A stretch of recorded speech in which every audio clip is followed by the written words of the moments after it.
आज 23 मे सकाळ पाहूयात कुठे पाऊस होण्याची शक्यता आहे. सध्या जर सिस्टीम पाहिल्या तर विशेष सिस्टीम नाहीत. हवेचं जोड क्षेत्राची स्थिती पश्चिम महाराष्ट्राच्या आसपास दिसते. बाकी उत्तरेकडे पश्चिमी आवर्त आलेलं आहे. त्यामुळे पंजाब, हरियाणा, दिल्लीच्या आसपास थोडासा पाऊस होतोय. महाराष्ट्रात जर आपण पाहिलं जवळून तर सॅटेलाईट इमेजमध्ये मराठवाडा, मध्य महाराष्ट्र किंवा कोकणात काही अंशी ढगाळ वातावरण दिसतंय. पण या ढगांमधून सध्या तरी पाऊस होईल अशी शक्यता नाहीये. येत्या 24 तासात सर्वात प्रथम नागपूर, भंडारा, गोंदिया, गडचिरोली, चंद्रपूर, वर्धा या ठिकाणी उष्णतेची लाट ही कायम राहताना दिसेल. अमरावती, यवतमाळकडे सुद्धा काही ठिकाणी उष्णतेची लाट राहील, तर अकोला, वाशिम, बुलढाणा इकडे उष्णतेच्या लाट सदृश्य स्थिती राहील.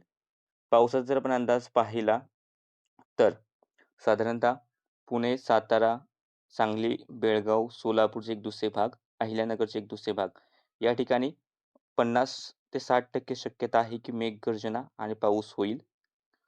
त्यानंतर कोल्हापूर, सिंधुदुर्ग, गोवा, रायगडचे पूर्वेकडील भाग, ठाणे, नाशिक, छत्रपती संभाजीनगर, जालना, बीड, लातूर, धाराशिव हा भाग असेल किंवा याच्या आसपासचा थोडासा भाग असेल. या ठिकाणी फक्त 30% शक्यता दिसते, की थोडासा गडगडाट होऊ शकतो. म्हणजे जास्त प्रमाणात किंवा मोठ्या क्षेत्रावरती पावसाची शक्यता नाही. काही ठिकाणी मात्र स्थानिक ढगनिर्मिती होऊन पावसाची शक्यता ही बनेल.